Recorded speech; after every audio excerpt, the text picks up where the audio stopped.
Salam alaikum, bonjour Azoul, bienvenue à ce nouveau numéro de Sans détour consacré au dossier brûlant des disparus. Vous venez de l'entendre, le premier magistrat du pays, M. Abdelaziz Bouteflika, soutient Mordicus qu'il n'a aucune idée du sort réservé à des milliers d'Algériens durant la décennie noire.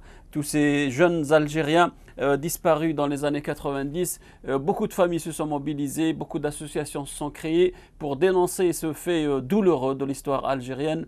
A contrario, énormément de magistrats européens, français et suisses en l'occurrence, ont décidé de bousculer leurs homologues algériens qui dorment jusqu'à présent et qui ne veulent pas ouvrir ce dossier brûlant.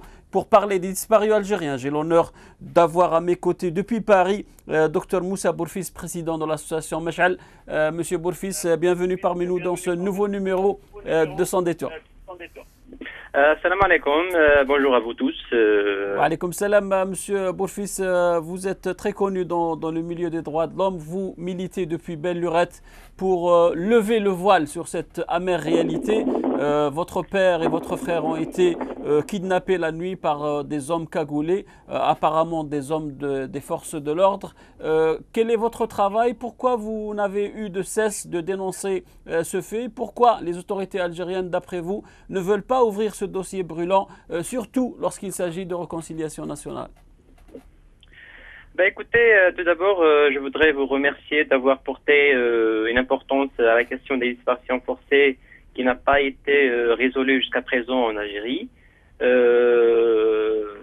En ce qui me concerne personnellement et ma famille, donc bien sûr, mon père et mon frère aîné ont été kidnappés par les services de sécurité algériens avec des preuves, des témoignages. Donc il n'y a aucun doute de l'identité des ravisseurs, des personnes qui ont kidnappé mon père et mon frère aîné en 1996. Personnellement, donc avec ma famille, on s'est mobilisé bien sûr dès les premiers jours et les premiers mois pour essayer de retrouver leurs traces en frappant à la porte des autorités algériennes, en vain bien sûr. Mais après, on s'est rendu compte avec d'autres militants qu'il faudra prendre le dossier des autres familles qui ne sont pas forcément capables de faire des démarches et de faire surtout des démarches sur le plan international. Donc, qu'il faudra prendre tout le dossier, donc le dossier des disparitions forcées de toutes les autres familles, pour donner poids, pour d'un côté donner poids à cet engagement, et puis par devoir moral, parce que voilà, on est censé être solidaire comme citoyen ou comme victime des disparitions forcées en Algérie. Maintenant, oui. Docteur Bourfis, la justice française, en l'occurrence, après celle de la Suisse, qui a ouvert le dossier du général Nazar, il y a aussi des magistrats de Nice, le 16 avril 2014, qui ont ouvert le dossier concernant des islamistes algériens qui ont été torturés durant cette guerre civile. Apparemment, la justice française et la justice suisse prennent au sérieux ces plaintes-là. Est-ce que vous estimez que la Suisse et la France et les pays occidentaux peuvent mettre une pression supplémentaire sur le gouvernement algérien, sur le pouvoir algérien, pour ouvrir ce dossier brûlant? Personnellement, je crois que la société civile occidentale, oui. Là, c'est-à-dire on fait confiance à la société civile occidentale pour faire continuer la mobilisation et faire pression sur le gouvernement algérien et sur le gouvernement occidentaux. En ce qui concerne les gouvernements occidentaux eux-mêmes, moi personnellement, je ne crois pas qu'on peut leur faire confiance, parce que malheureusement, le temps nous a permis d'apprendre que ces gouvernements, que les gouvernements occidentaux gèrent leur politique extérieure et gèrent la façon et décident la façon avec laquelle ils s'engagent ou pas en faveur des victimes de disparition forcée les années 90 en Algérie. Donc, ils le gèrent en fonction de leurs intérêts et surtout les intérêts économiques. Maintenant, quand on voit un certain silence, si on regarde l'ampleur du phénomène de disparition forcée en Algérie les années 90, il ne faut pas oublier que le nombre s'élève à environ 20 000 cas. Donc, la réponse et la mobilisation et l'engagement des gouvernements occidentaux n'a pas été à la hauteur de l'ampleur de la catastrophe ou bien si on veut très bien dire le mot du génocide qui a eu lieu en Algérie, parce que c'est que le gouvernement occidentaux malheureusement donc dès qu'ils ont eu leur intérêt notamment économique, c'est-à-dire en l'occurrence le pétrole algérien, ils ont fermé l'œil et c'est comme ça qu'ils agissent avec les gouvernements corrompus du tiers-monde. Donc leur politique n'a jamais été guidée par des principes, mais plutôt par des intérêts. Donc ce qui fait que nous, on ne peut pas faire confiance à ces gouvernements occidentaux. C'est pas seulement une position spéculative comme ça, mais c'est qu'on l'a testé concrètement, parce que il ne faut pas oublier que nous avons frappé la porte de l'institution onusienne, représentée soit par exemple par le groupe de travail onusien sur les disparitions forcées involontaires, ou bien le comité de droits de l'homme de l'ONU. Bon, en ce qui concerne les experts onusiens, ils ont fait, c'est-à-dire un travail très important. Déjà, il y a eu des condamnations de l'Algérie dans une vingtaine de cas. Condamnation du gouvernement algérien.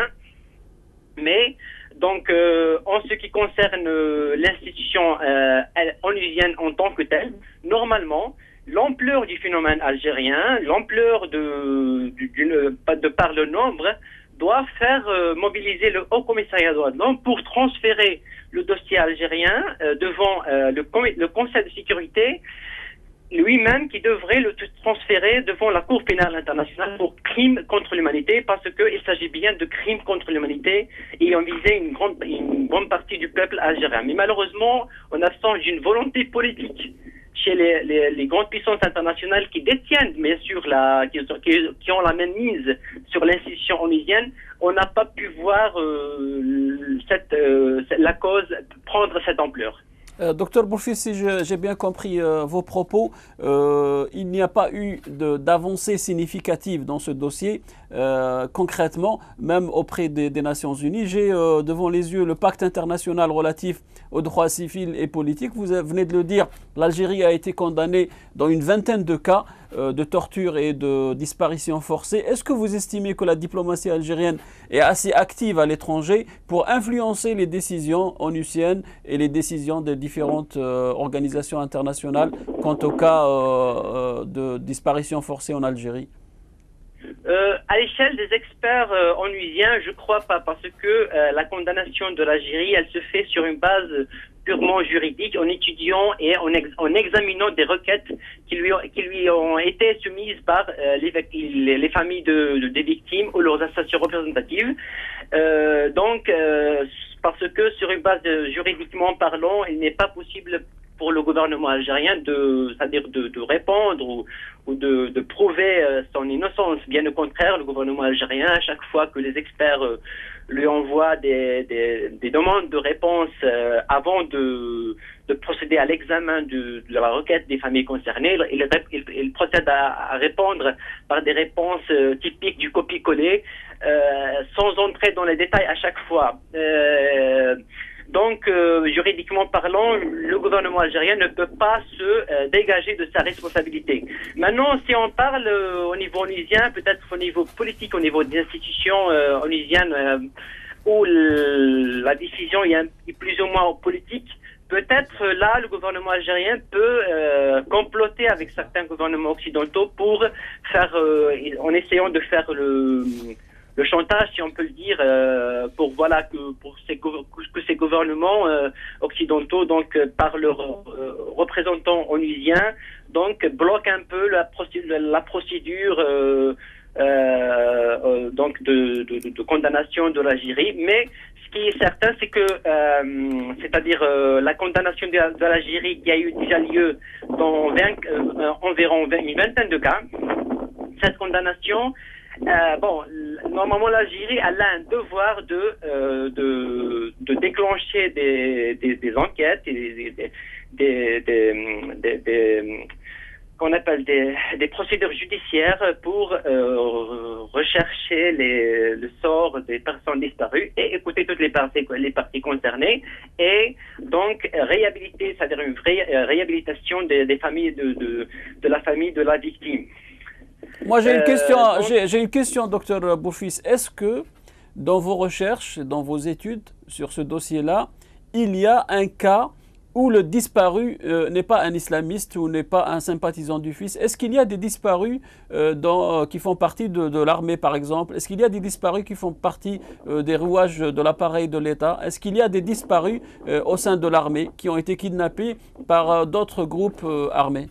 Oui, certainement en Algérie, les années 90, certainement il y a des cas de disparition forcée par des groupes armés ou par des groupes inconnus, mais ce sont vraiment des cas statistiquement parlant très minoritaires par rapport au nombre colossal des victimes des forces de sécurité. Donc quand le pouvoir algérien dit que ces gens ont été kidnappés par des groupes armés, vous estimez que c'est un mensonge ou c'est la réalité, ou vous pensez qu'il y a eu durant cette décennie noire des groupes armés qui se sont adonnés au rapt de personnalités politiques, de sympathisants du FIS?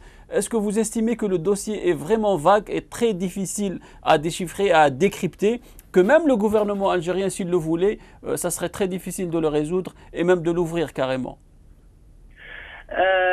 Il faut savoir que c'est pas seulement en disant que la personne disparue a été kidnappée par un tel ou tel qu'on peut faire avancer le dossier. Mais c'est en ouvrant, en donnant à l'autorité judiciaire qui est la seule compétente et qui est la seule qui doit la seule à pouvoir trancher devant ces cas. C'est-à-dire quand on met des entraves devant toute démarche juridique des familles de victimes, c'est tout à fait normal qu'on ne peut pas arriver aux tenants et aux aboutissants de chaque cas.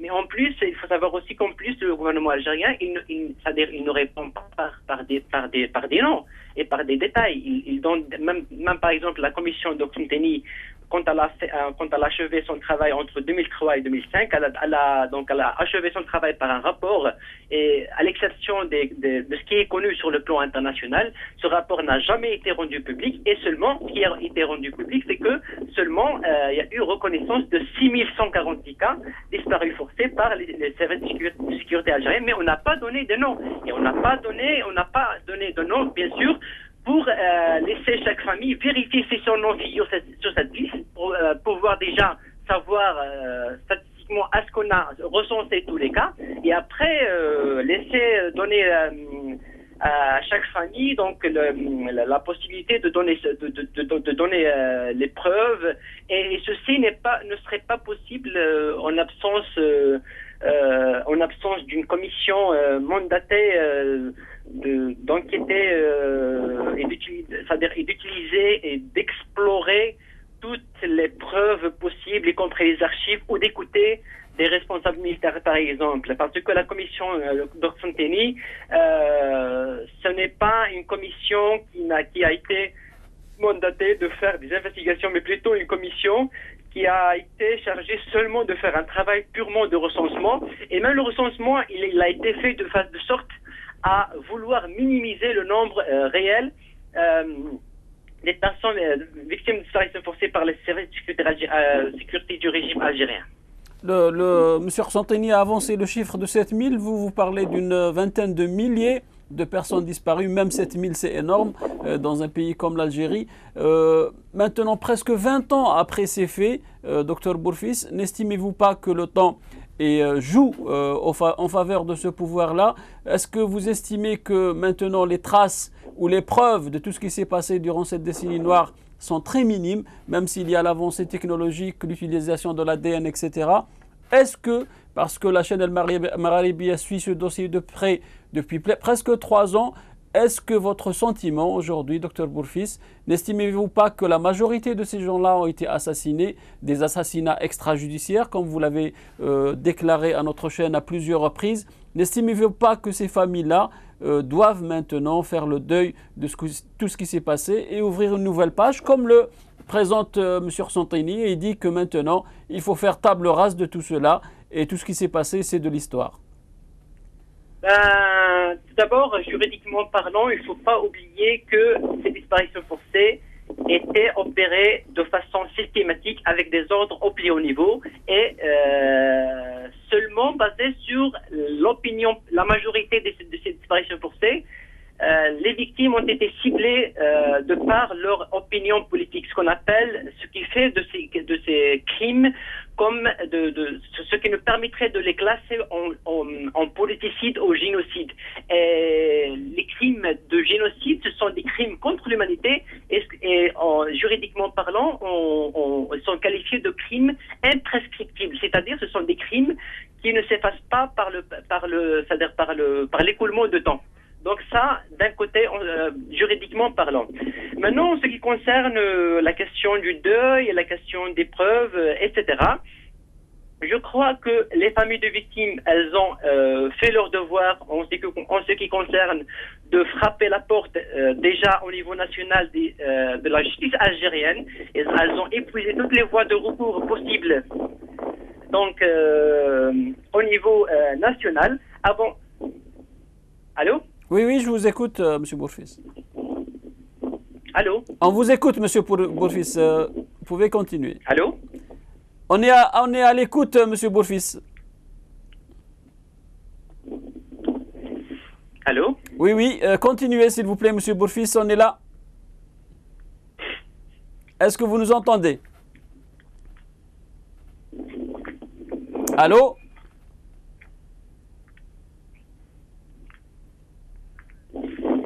D'accord, on va essayer de revenir à Dr Bourfis.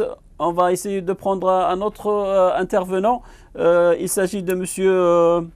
Hassan Farhati, porte-parole de SOS, l'association SOS Disparu de BGA. Monsieur Farhati, bienvenue parmi nous. Allô, Monsieur Farhati? Nous avons encore perdu M. Farhati. Nous allons essayer de les joindre tous dans ce nouveau numéro de Sans Détour, mes très chers téléspectateurs. Mais avant cela, on va prendre une petite pause et on revient. Merci beaucoup.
Une deuxième fois, vous êtes en train de regarder Sans détour. On est en train de parler du dossier brûlant des disparus, ce dossier interdit en Algérie. On est toujours avec Dr Moussa Bourfis. Dr Bourfis, bienvenue encore une fois. Pardon pour ce désagrément. Une coupure de téléphone. Vous êtes avec nous? Oui. Monsieur Bourfis, une dernière question, s'il vous plaît. Je sais que vous avez des engagements très pressants. Maintenant, est-ce qu'il n'y a pas une occasion en or qui se présente à vous, les familles des disparus? Monsieur Ouyahia a été engagé par Fakhamatou, le président Abdelaziz Bouteflika, pour entamer des négociations pour la révision constitutionnelle. Le dossier brûlant des disparus est un dossier très important. La réconciliation nationale en est une preuve. Est-ce que vous ne pouvez pas influencer le cours des choses en créant une association nationale au lieu de vous disperser dans plusieurs associations qui semblent être anonymes en Algérie? Pourquoi il n'y a pas une union de votre mouvement pour influencer le cours des choses, pour qu'il y ait une réelle réconciliation à l'image de celle instaurée en Afrique du Sud, au Chili ou bien en Argentine? Écoutez, le problème, c'est que tout d'abord, le régime qui gouverne aujourd'hui, c'est le même régime qui était responsable de ces disparitions forcées les années 90.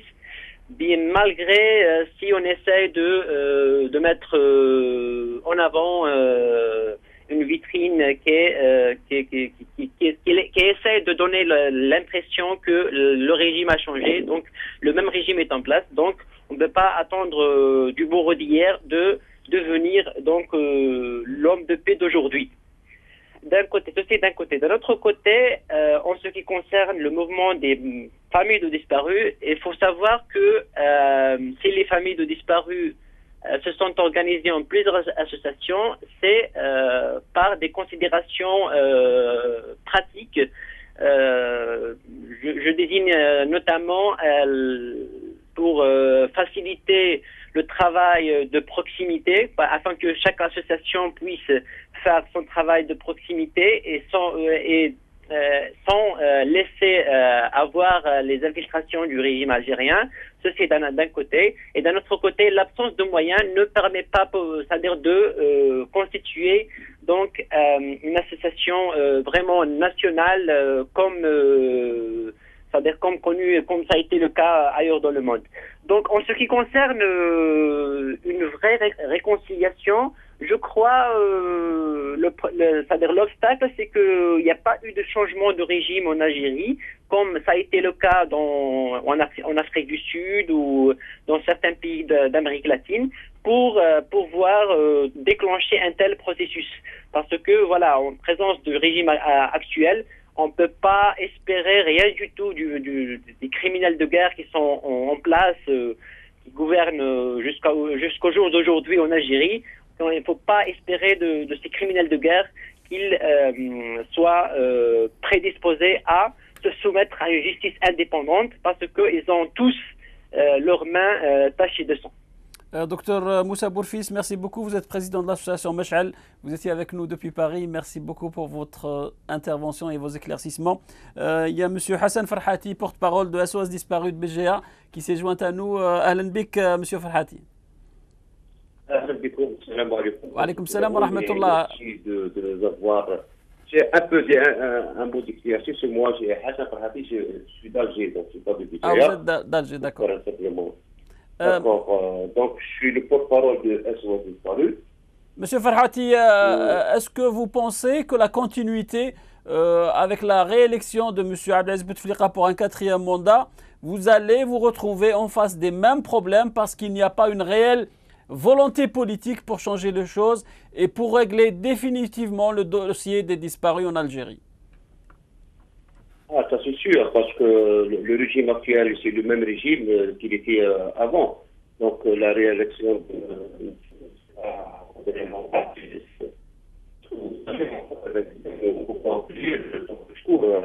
les enfants ne sont pas de ma poche. Il ne faut pas oublier ça. Et en plus de ça, quand il a déclaré au moment du disparu, quand il leur a dit que vos enfants vous mobiliseront dans le monde. Nous, on n'a rien fait pour le faire. C'est les services qui ont tout fait pour enlever nos enfants, nos chers. Donc, je n'attends rien de ce pouvoir. Donc, c'est à nous de s'organiser. C'est à nous de faire pression de ce pouvoir pour lui ouvrir le dossier. Parce que nous, actuellement, Si tu vois les familles qui sont actuellement chaque mercredi dans des rassemblements, ils sont fatigués, ils sont vieilles. Par exemple, je vous donne ma mère qui a 81 ans, il y a M. Milis qui a 85 ans, il y a Madame Youss qui a 78 ans. Donc, il faut la relève, il faut que les enfants du disparu, il faut qu'ils prennent en charge le dossier de leur chair. Monsieur Hassan, vous avez mis entre les mains de Madame Louisa Hanoun il y a quelques années votre dossier et votre confiance. Apparemment, cette personne-là n'a pas utilisé ce dossier-là à bon escient, mais au contraire à des fins politiques. Maintenant, pourquoi vous ne profitez pas de la situation actuelle en Algérie? Le système est moribond, il est très fragile. Il est fragilisé aussi par cette nouvelle coordination de plusieurs partis politiques qui essayent de changer les choses en Algérie. Pourquoi, au lieu d'être toujours dispersés en Algérie sous le nom de plusieurs associations, pourquoi si ces associations ne restent pas, n'existent pas toujours, mais sous une entité nouvelle, une entité nationale, et vous vous ralliez à cette coordination politique pour défendre pleinement vos droits quant à la réouverture et au règlement définitif de cette question? Tu vois, Mahdi, nous, dans SOS Disparu, le travail qu'on est en train de faire avec SOS Disparu, c'est chaque année, on fait des tours des partis politiques, on fait des tours avec des personnalités politiques pour discuter de la situation des familles disparues. Revenons aux associations. J'aimerais bien que chaque région possède son association pour revendiquer le droit à la vérité et à la justice. Comme ça, quand il y aura beaucoup d'organisations qui sont sur le terrain pour faire pression sur ce pouvoir-là. Parce que le pouvoir et la peur de la pression, surtout des organisations qui demandent la vérité sur leur chair. Alors, revenons à la coalition des partis politiques. Jusqu'à maintenant, on n'a rien vu. Jusqu'à maintenant, il n'y a aucun groupe qui nous a consulté ou envoyé un message pour aller discuter avec eux. On aimerait bien avoir ce privilège et de nous demander de venir et discuter sur la question. Parce que revenons à ce que tu as dit tout à l'heure sur Mme Hanoun. Hanoun, elle est en train de jouer avec le pouvoir. C'est une carte à jouer pour faire pression. Donc, le dossier qui disparaît, c'est une carte à jouer avec tous les partis qui sont avec le pouvoir pour avoir un privilège, pour avoir quoi que ce soit. Par exemple, récemment, vous voyez que Louisa Hanoun, dans la campagne électorale, elle parle toujours des familles disparues. Revenons par exemple avant, quand Louisa Hanoun a pris le dossier du disparu. On était content qu'il y ait un parti politique, par exemple, qui est en charge. On s'est avéré après, que Louisa Hanoun est en train d'utiliser le dossier du disparu. C'est là qu'on lui a dit, basta, ça y est, tu es en train de jouer avec le pouvoir pour casser la dynamique des familles, des pauvres familles qui sont dans la rue pendant des vingtaines et 21 années. Donc là, on lui a dit ça. Maintenant, Louisa Hanoun, on voit, parce qu'elle n'a pas de crédibilité, même avec la population, elle n'a rien, Donc, elle est en train de jouer avec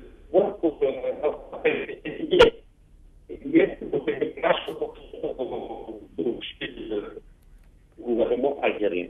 On aimerait bien que je travaille ensemble, j'aimerais bien travailler avec tout le monde.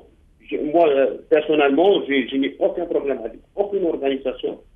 C'est ça parce que le pouvoir est en train de jouer qu'on est divisé. On n'est pas divisé. On a un seul but, c'est la vérité et la justice. C'est-à-dire, on veut que nos chers reviennent, soit vivants, soit morts. Parce qu'on sait qu'il y a des camps secrets en Algérie. Mardi, je vais te raconter des choses. En 2009, j'ai été au Maroc. Et j'ai rencontré un disparu marocain qui s'appelle Ahmed Mersouri. Alors, on était dans une salle, et le pauvre, il a raconté son calvaire pendant 18 ans qu'il était dans un cachot de Dozmamark. Lui, il pleurait, moi je pleurais dans la salle. Alors, il a demandé qui c'est ce monsieur qui est en train de pleurer. Alors, il y a des gens, les représentants de l'organisation qui a organisé cette rencontre, il lui a dit, voilà, c'est le responsable de famille disparu en Algérie. Alors, je me suis levé, j'ai pris une photo avec lui, je lui ai dit, tu me donnes de l'espoir. Il m'a dit, pourquoi? Parce que c'est les mêmes réponses que le pouvoir algérien dit aux familles. On n'a pas pris, il n'y a pas de contre-prix. Si vous vous souvenez, M. Madi, à l'époque, ils disent qu'il n'y avait pas de disparu en Algérie. C'est grâce à la pression que font les familles des disparus. Voilà. Quand j'ai vu Ahmed Menzouki, ça m'a soulagé que je dois continuer le combat avec ses mères et ses pères et ses sœurs et ses maris pour demander la vérité. C'est le sort de nos chers. Monsieur Farhati, plusieurs de vos concitoyens, plusieurs citoyens algériens ont déposé des plaintes en France et en Suisse et en Belgique contre ces tortures et ces exactions, ces kidnappings forcés. Est-ce que vous estimez que déposer des plaintes en dehors de l'Algérie, devant une justice internationale, des justices neutres en fait, est-ce que vous estimez que c'est le bon moyen pour vous faire écouter en Algérie? C'est tout à fait normal, Nabi, c'est tout à fait normal. On a une autre organisation qui se trouve en France, c'est le CRDA, c'est le collectif des familles disparues, que les familles ont remis des dossiers à cette instance. C'est elle qui fait des démarches aux Nations Unies, par le groupe de travail des Nations Unies, pour déposer des plaintes. Pour faire pression sur le pouvoir algérien. Récemment, mon ami qui était tout à l'heure, M. Bourkis, qui a déclaré qu'il y a une vingtaine de recommandations contre le pouvoir algérien pour demander le sort de ces 20. Il y a un autre vice-président, qui Mme Boucher Fatmoutorak, elle a un dossier embêtant. Elle a un document officiel que son fils a été tué en centrale d'Alger, la police centrale d'Alger, 13 jours après la torture. Elle a un document officiel. Donc celle-là, on l'a aidé pour que le groupe de travail des Nations Unies, il a décrété que les autorités algériennes doivent lui dire la vérité, de faire des choses pour cette dame-là. Et jusqu'à maintenant, ça fait presque 3 ans, jusqu'à maintenant, rien n'a été fait. Monsieur Farhati, restez avec nous s'il vous plaît, mes très chers téléspectateurs. Je vous invite à suivre ce petit documentaire et après on revient pour continuer ce débat.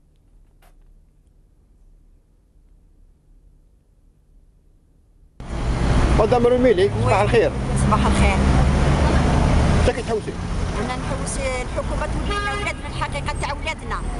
هذا اللي رانا نحوسه. ما رانا نحوسوا لا على دار ولا على دوار ولا على حتى حاجه، نحوسوا على ولادنا. لا فيغيتي تاع ولادنا وين داروها؟ سي تو سكون دوموند. هذا ما كان. وانت يا مدام حماشي؟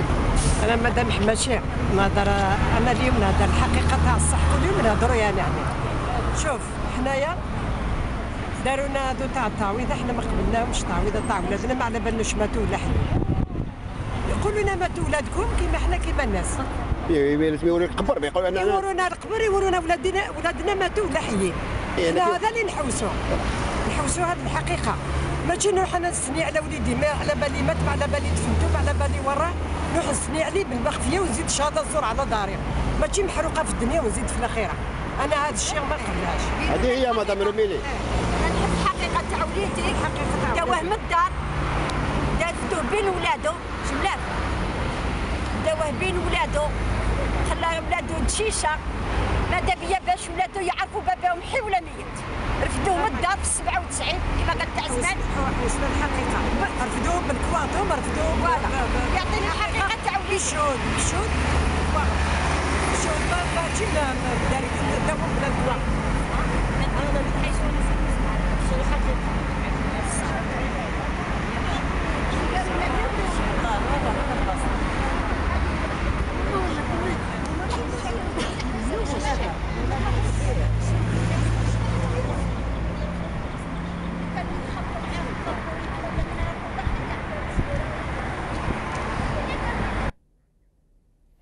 Monsieur Farhati, on vient de suivre ce petit documentaire. C'est des mères dignes, des femmes dignes qui attendent depuis des années le retour de leur mari, de leurs enfants. Est-ce que vous vous sentez, vous, dans ces associations de disparus algériens, est-ce que vous vous sentez soutenu par la société civile, par les Algériens tout court, dans ce combat? C'est tout à fait normal, Madi. C'est normal le travail que SOS est en train de faire avec la société civile. Des rencontres qu'on fait avec la société civile, presque chaque 15 jours, chaque 25 jours, chaque 1 mois, on se rencontre avec le mouvement associatif, soit des associations, soit des partis politiques.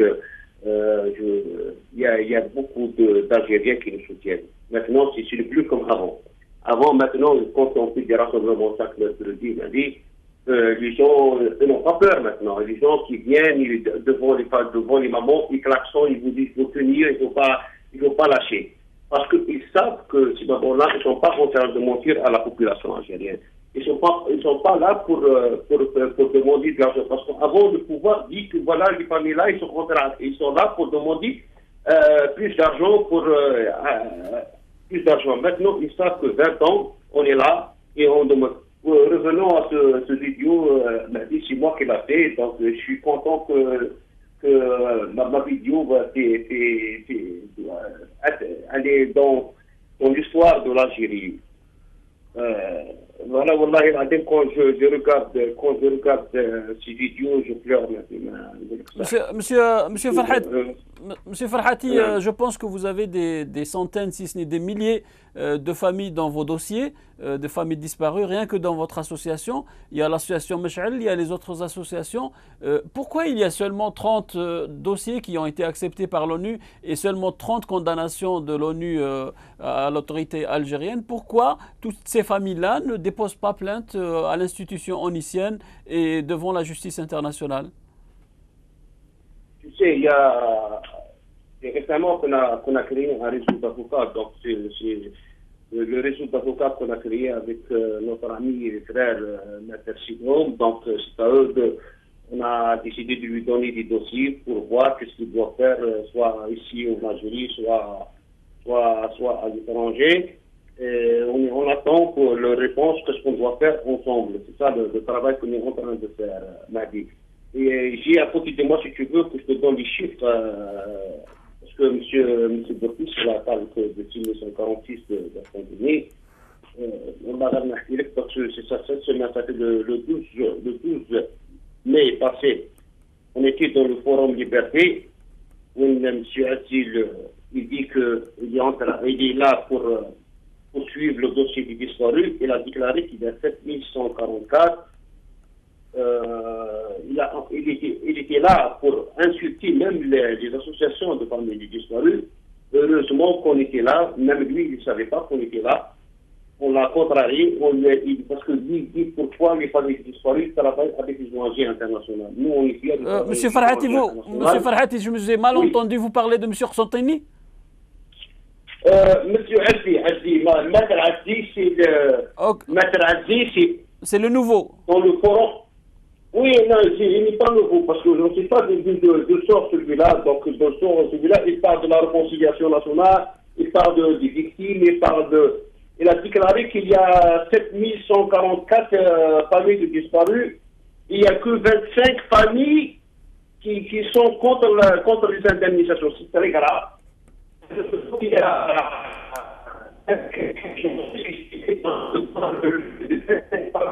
qui demandent qui fait la vérité alors que les gens ne vont plus créer des indemnisations. C'est grave. Alors que les journalistes lui ont répondu, Monsieur Aziz, est-ce que vous êtes sûr de ce que vous êtes en train de dire? Parce que nous, les journalistes, on passe chaque mercredi, on voit qu'il y en a plus de 25. Mais j'ai répondu, moi, Monsieur Aziz, est-ce que tu sais, c'est des familles que les journalistes là sont en train de vous parler, ils sont d'Alger. Il ne faut pas oublier les gens de Constantine, il ne faut pas oublier de Relizan, il ne faut pas oublier de Oran, il ne faut pas oublier de Didier et d'autres wilayas. Donc pourquoi faire cette mascarade? Parce que c'est la population algérienne.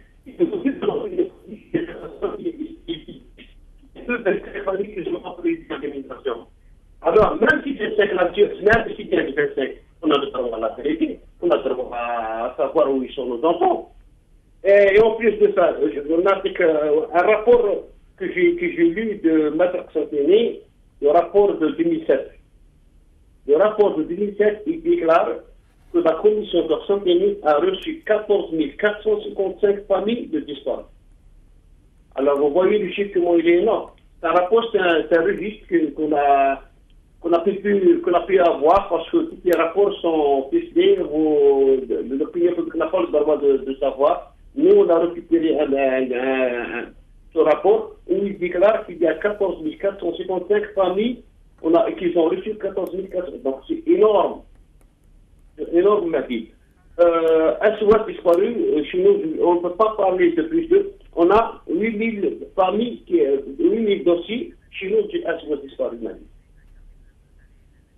Oui, oui, je vous écoute, Monsieur Farhati. 7144, 14 455, c'est presque du simple au double. Mais même si on reste seulement à 7000, ça représente quand même des crimes contre l'humanité.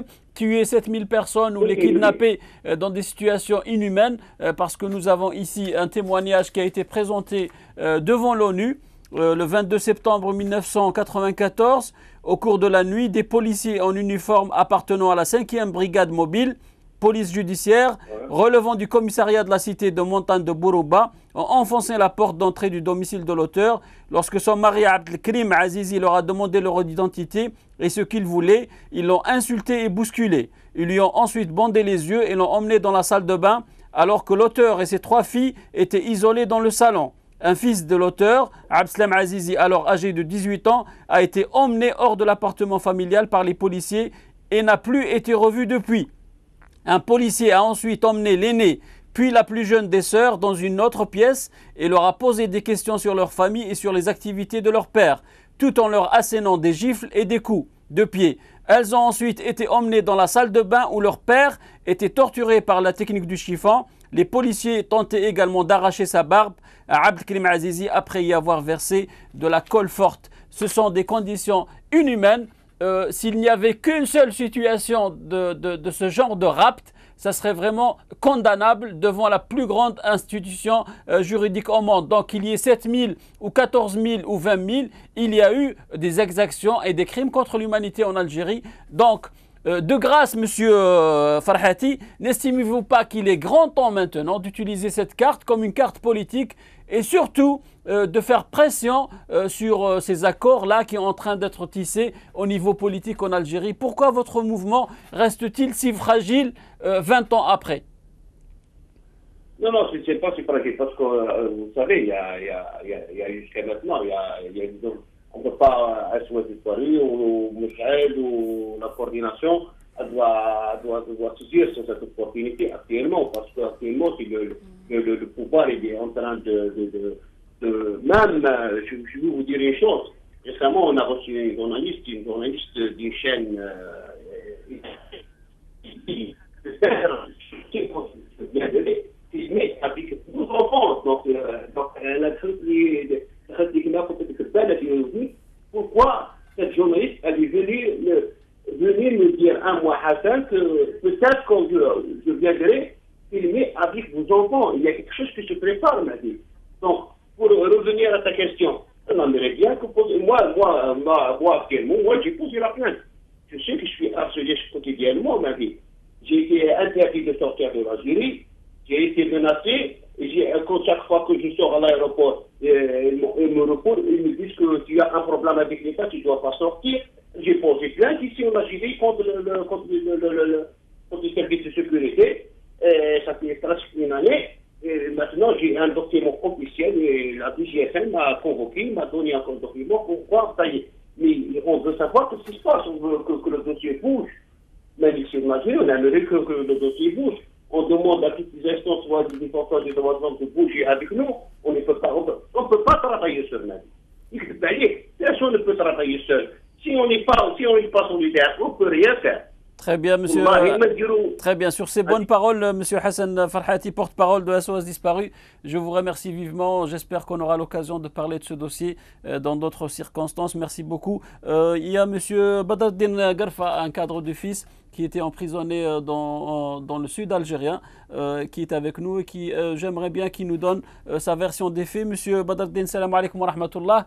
Bienvenue dans ce nouveau numéro de Sans Détour. Est-ce que vous estimez que vous, cadre du FIS, votre parti, en l'occurrence, fait ce qu'il faut actuellement pour dénoncer tous ces crimes commis à l'encontre de votre parti, puisque votre chef, monsieur le docteur Abbassi Madani et son adjoint Ali Belhadj ont passé 12 années de leur vie en prison, ces condamnations qui étaient extrajudiciaires devant une justice militaire. Vous-même, vous avez subi des tortures et vous avez été emprisonné dans les camps du Sud. Pourquoi, c'est ça la grande question, pourquoi il n'y a que 20 ou 30 dossiers ou 30 condamnations de l'Algérie devant l'instance onusienne? Cela veut dire que vous ne faites pas votre travail ou vous ne dénoncez pas suffisamment ces crimes contre l'humanité. Merci Mahdi, salam alaikum, bonjour tout le monde. Effectivement, vous posez un problème crucial, je dirais même un problème stratégique pour tous les militants algériens. Bon, d'abord, il faut remettre les choses au point de vue historique à leur début. Bon, ce qui s'est passé en Algérie, c'est vraiment un crime. Je dirais un crime contre l'humanité, parce que ce problème des disparus, il a commencé par l'interruption du processus démocratique, et je dirais pas du processus électoral, avec la venue de M. Boudiaf, et le coup d'État qu'il y a eu, comme tout le monde le sait, comme tous les Algériens, comme tous les Européens et les Occidentaux le savent. Bon, maintenant, la première disparition, les premières disparitions ont eu lieu avec les camps du Sud, parce que la façon dont étaient pris tous les gens, tous les Algériens qui ont été foutus dans les camps du Sud, c'était un début de disparition les premières heures et les premières journées. Nous, on a été pris dans la rue, d'une façon non comme ça, pris dans la rue et foutus dans je sais où, on s'est retrouvés dans les camps du Sud. Pour votre gouverne, tous les Algériens doivent savoir que même dans les camps du Sud, il y a eu des disparitions jusqu'à maintenant. Maintenant, le problème s'est aggravé avec ces 20 000 disparus. C'est un problème crucial. C'est un problème d'abord d'honneur. C'est un problème de vérité. Pour votre gouverne, le fils, dans son congrès qui s'est tenu en 2002 en Europe, dans la feuille qui est sortie de ce congrès, nous disons que le devoir de mémoire, le devoir de vérité et le devoir de justice, c'est la seule voie pour retrouver la voie de l'Algérie.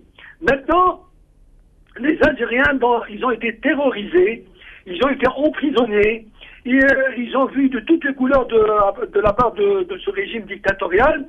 Maintenant, c'est vrai, je pense que ce n'est pas uniquement le problème du fils, ce n'est pas uniquement le problème des associations de disparus. Je crois que toutes les forces militantes doivent s'unir, que ce soit des partis ou des forces sociales, ou des forces étudiantines, ou des nouvelles forces de jeunesse maintenant, et doivent s'unir et doivent mettre ce problème des disparus comme lutte stratégique pour l'avenir de l'Algérie. Ce qui se fait maintenant, j'estime que c'est trop peu pour ce genre de crime. C'est vrai que les Algériens n'arrivent pas à dire la vérité. Les Algériens ont été tellement terrorisés qu'on connaît beaucoup de gens qui sont passés par la table dans les camps de la police ou de la DRS ou chez les patriotes. Il y a beaucoup de témoignages, mais ces témoignages n'arrivent pas à trouver la voie qu'il faut pour soit écrire un livre blanc, ou je dirais un livre noir, de tout ce qui se passe en Algérie comme terreur. Malheureusement, une terreur qui a été acceptée par l'Occident, qui est, je dirais, qui est quand même complice dans ce qui se passe en Algérie. Et c'est pour ça que je lance un appel solennel à M. Farhati et autres de ces associations de disparus pour qu'ils mettent de côté leurs divergences politiques ou leurs divergences d'approche dans le combat pour ne mettre qu'un seul point dans l'affaire. Tout le monde doit s'unir pour mettre ce régime dans ses derniers retranchements, et je crois que l'occasion est très bonne en ce moment-là. Monsieur Badreddine, est-ce que vous estimez, vous qui étiez dans les camps du Sud, dans des conditions inhumaines, 50 degrés à l'ombre, dans une région réputée pour avoir abrité les expériences nucléaires de la France, des conditions inhumaines aussi pour plusieurs milliers de personnes, il y avait aussi parmi vous des vieillards et des adolescents, donc tout cela, ce sont des raisons pour ester le pouvoir algérien devant les justices internationales. Vous avez parlé de ce congrès du fils il y a 12 ans. Il est grand temps que le fils aussi s'organise et donne le là à une nouvelle dimension politique, parce que la base militante du fils attend un éclair de génie de votre part, parce qu'il y a un mutisme écrasant dans la scène politique. Est-ce que vous estimez que ce 4e mandat est une vraie chance pour l'opposition en général et pour le fils en particulier pour changer la scène politique en Algérie? Je crois, comme vous le dites, M. Mahdi, le mot est très bien choisi. Je dirais que c'est une aubaine pour les Algériens et pour les forces politiques pour s'unir. Bon, je vois par exemple la wilaya de Tarf, qui est une wilaya qui était qu'on disait qui était avec ce régime pourri, il y a des dizaines de disparus. Des dizaines de disparus, la plupart ont été pris chez eux la nuit par les patriotes en général. Il y a eu beaucoup de gens qui étaient militants du FIS ou sympathisants du FIS, mais là aussi, j'ai devant moi des noms. Il y a aussi des gens qui sont par exemple de Hamas maintenant. Il y a des gens qui étaient du FFS, qui n'avaient rien à voir avec l'islamisme. Bon, il y avait il y a devant moi des gens qui m'avaient un père avec 3 de ses enfants qui a été pris, M. Mohamed Ben Aïssa, avec 3 fils, disparu jusqu'à maintenant. Bon, maintenant, je peux vous citer des noms. Kanouni, Abdel Nasser, Loussif Noua, Ben Rabah, Khawa, Hamoudi Mohamed, Zidane, Ouayad, Ben Abi, Wafi Boubakar, Ben Trat Hussein, Mohamed Ben Aïssa, Rahmani, Rahal, etc. Khilifati Abdelhamid.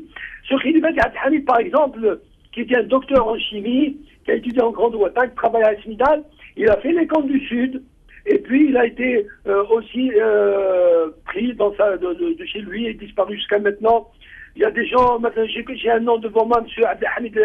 Abdi Ahmed, qui est de Dréan, qui était un agent qui gardait des bergers. On lui a brûlé la baraque sur la tête, hein, croyez-moi. Maintenant, je suis d'accord avec vous que le FIS en premier lieu, le FIS qui est le plus grand parti jusqu'à preuve du contraire, en Algérie doit prendre ses responsabilités. Les gens du FIS, je sais qu'il y a un dialogue interne maintenant dans le FIS, mais il doit faire vite. Le FIS doit s'organiser, doit prendre en charge tous ces éléments, les disparus, les gens qui ne peuvent pas rentrer au pays, les gens qui ont été foutus de leur job, de leur travail, etc. Tous ces problèmes qui existent en Algérie, mais le FIS seul ne pourra rien faire. Le FIS doit s'organiser d'abord. Le FIS, je sais que le FIS a ouvert ses bras pour tout le monde. Le FIS est prêt à travailler avec toutes les forces sociales et politiques. Il est prêt à travailler avec les forces laïques, les forces avec les socialistes, les communistes, avec le RCD, le FFS, le MCB, avec les mouvements de l'université, avec ces nouveaux mouvements comme Baraka, Taroft, etc. Tous, nous devons s'unir. Il n'y a pas que le problème des disparus. Il y a l'Algérie a été confisquée, l'Algérie est disparue, on ne retrouve plus l'Algérie. Très bien, M. Badreddine Ralfa, permettez-moi de vous poser cette dernière question parce que le temps de l'émission est terminé. Monsieur Badreddine, s'il vous plaît, vous avez utilisé des mots très jolis. L'unité, il faut s'unir, le FIS a ouvert ses bras à tout le monde. N'estimez-vous pas que le pouvoir en place est en train de vous court-circuiter? Il a anticipé ce matin, la presse algérienne a donné cette information que M. Ouihia a envoyé des missives à plusieurs partis politiques, à plusieurs personnalités et à M. Sahnouni, ancien cadre du FIS. N'estimez-vous pas qu'on est en train de vous court-circuiter et que le FIS va être en face de gros problèmes parce qu'il y a des noms de ce parti-là, des dissidents ou pas, qui vont essayer de faire alliance avec ce pouvoir? Monsieur Sahnouni, mais vous me faites rire, Khoya Mahdi, vous me faites rire. Ici, c'est Monsieur Sahnouni. Monsieur Sahnouni, ça va virer du FIS en 91. Est-ce que maintenant on dirait que Khalida Toumi est du RCD? Est-ce qu'on dira que, je ne sais plus qui est celui qui est l'Union des forces populaires, là, on dirait qu'il est du RCD? Bon, ces gens étaient du FIS, maintenant ils sont plus du FIS. Le FIS, il a sa direction, elle est connue par tout le monde. Son président, c'est M. Abbassi Madani. Son vice-président, c'est Ali Belhaj. Il y a des cadres qui sont connus dans leur village. Les gens reconnaissent dans chaque village, dans chaque quartier, dans chaque ville, après 20 ans et 25 ans de ce qui s'est passé en Algérie, chacun connaît les siens.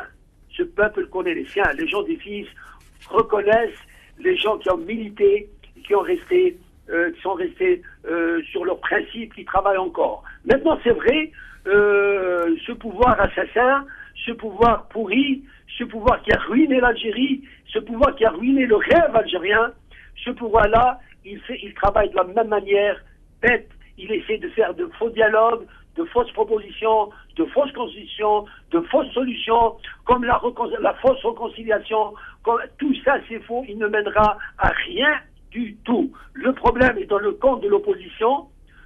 Tout le problème, toutes les solutions sont dans le camp de la proposition où nous sommes à la hauteur de ce défi algérien où le pouvoir mènera l'Algérie encore dans le gouffre, comme le disait Felleg dans ses monologues, dans tous les pays du monde. Lorsqu'on se noie dans la flotte, dès le moment où on arrive au fond, on remonte. Mais en Algérie, ce pouvoir, on arrive au fond et il creuse pour mettre l'Algérie Merci beaucoup, M. Badreddine Gharfa. Ce fut un réel plaisir de vous avoir parmi nous dans son numéro spécial Dossier disparu, un dossier interdit. Merci à tous mes invités qui ont participé à cette émission. Merci à vous de m'avoir écouté, de nous avoir suivis. À très bientôt. C'était Sans détour et c'est fini. Après, al-khair.